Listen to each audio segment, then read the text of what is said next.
Je pense qu'il faut revenir à l'essence de la religion.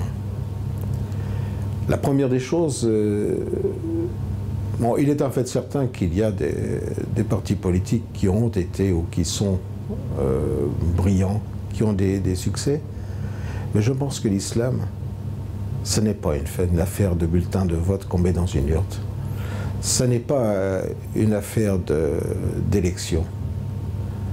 Et je crois que le plus grand des exemples à suivre, c'est notre merveilleux prophète, bénédiction sur lui, le prophète Mohammed sallallahu alayhi wa sallam. Comment a-t-il fait propager l'islam? En fait, c'est très simple.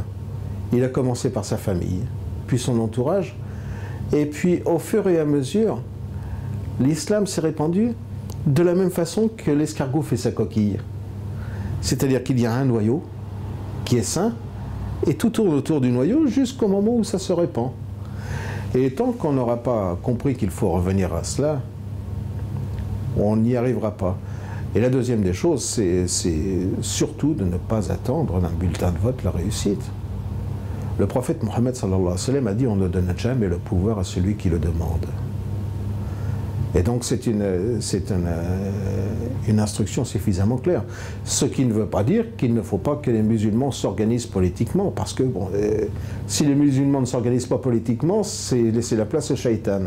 Mais en revanche, il ne faut pas privilégier l'aspect politique, mais la meilleure des façons de faire progresser l'islam, c'est d'arriver à conquérir les cœurs.